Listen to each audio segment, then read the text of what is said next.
और बोकारो में मेरे जैसे युवा के लिए ये जो संत गाडगे संस्थान है यही पेरियार है। क्योंकि आपने कहा ना कि पेरियार वही है जो जुझारू होता है, जो लड़ाकू होता है, जो समाज में आगे बढ़ने का प्रयास करता है और समाज के उन लोगों को बताने का प्रयास करता है जो बातें दब जाती है। तो आपने उस शख्स को इस जगह पर लाकर खड़ा कर दिया है और उनकी जयंती प्रथम सम्मेलन में मनाकर यह बताने का काम किया है। संगठन है उसमें जितने भी व्यक्ति हैं वो पेरियार है, क्योंकि पेरियार को दोबारा नहीं लाया जा सकता, उनके विचारधारा को ही लाया जा सकता है। और आप उनके विचारधारा को इस तरह हमारे बीच रखेंगे, हमारे लोगों के बीच रखेंगे, ये कभी हमने नहीं सोचा था। संस्था के प्रथम सम्मेलन में आए हुए तमाम अतिथिगण, माताएं, बहनें और संस्था के जुझारू सदस्यगण को दिल की गहराइयों से धन्यवाद करता हूं कि आपने मुझे आमंत्रित किया है। 17 साल के पत्रकारिता कैरियर में कभी ऐसा नहीं हुआ कि किसी मंच पे जाने से पहले आज लगभग 24 घंटे की तैयारी के बाद जब इस जगह पे पहुंचा तो मेरी पूरी तैयारी को मनोज भैया ने समाप्त कर दिया। सुबह से जिस चीज का रट्टा मार रहा था, जब इस जगह पे आया तो मनोज भैया ने इतनी बारीकी से उन बातों को समझाया कि मुझे नहीं लगता कि दोबारा उस बातों को मैं आपको समझाऊं। और आप सोच रहे होंगे कि जब 17 साल से पत्रकारिता कर रहा है ये नौजवान, तो इसे रट्टा मारने की क्यों जरूरत पड़ गई। तो आज से 4 दिन पहले जिस शख्स का टेलीफोन आया था और जिस शख्स ने मुझे यहाँ आमंत्रित किया, हमारे गार्जियन, हमारे जीजा जी भी है, आदरणीय ललन जी, जिन्होंने मुझे टेलीफोन करके कहा कि आप कहाँ हैं मुझे नहीं मालूम, आप कितना व्यस्त हैं मुझे नहीं मालूम, मुझे बस इतना मालूम है कि आपको इस कार्यक्रम में आना है। और उनकी बातों को हम काट नहीं सकते, वो जानते हैं।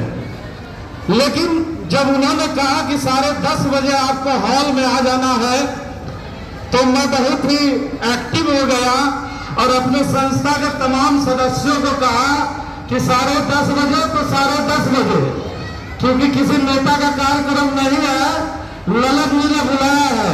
क्योंकि बरसों तरह उनकी बेटी की एंगेजमेंट में गया था तो 10:45 की जगह 11 बजे पहुंचा, तो उन्होंने कहा कि आपकी भगनी की एंगेजमेंट समाप्त हो गई, आप 15 मिनट लेट आए हैं।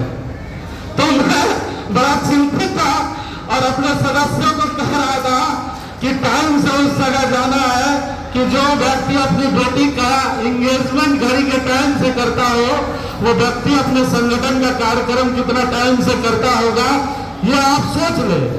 लेकिन जीजा जी है, इसलिए कहूंगा कि आज आप टाइम से फेल हो गए। मैं टाइम से आ गया, आज आपका टाइम फेल हो गया है।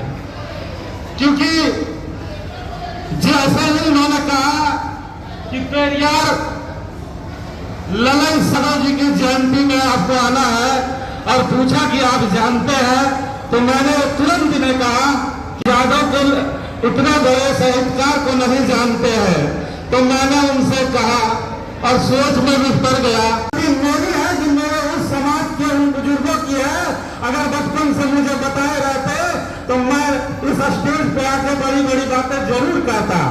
लेकिन मैं आपको दिल की गहराइयों से धन्यवाद देता हूं कि आपने पहले सम्मेलन में उस शख्स की जयंती मनाने का फैसला किया जिस शख्स की यहाँ पर लंबी चौड़ी आबादी है और उनकी आबादी होने के बाद भी उनके लोग उनके बारे में नहीं जानते हैं। तो हमारे लिए, हमारे समाज के लिए और बोकारो में मेरे जैसे युवा के लिए ये जो संत गाडगे संस्थान है यही पेरियार है।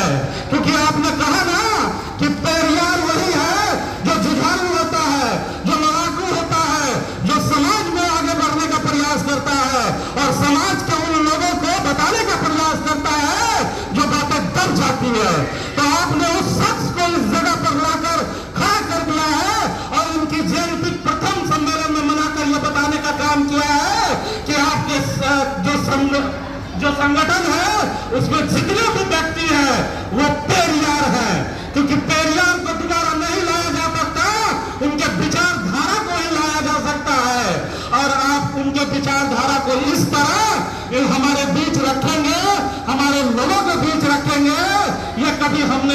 सोचा था, इसलिए फिर से कह रहा हूं, आपके संगठन का एक एक व्यक्ति पेरियार है और हम आपको दिल से धन्यवाद नमन करते हैं, वंदन करते हैं और बहुत बहुत दिल की गहराई से धन्यवाद करते हैं कि आपने हमें मंच दिया है। क्योंकि पहले ही आपने कहा है कि कम समय में बोलना है, मैं और मेरा कनेक्शन जबरदस्त है, आप जानते हैं, घंटों बोलता रह जाऊंगा। धन्यवाद।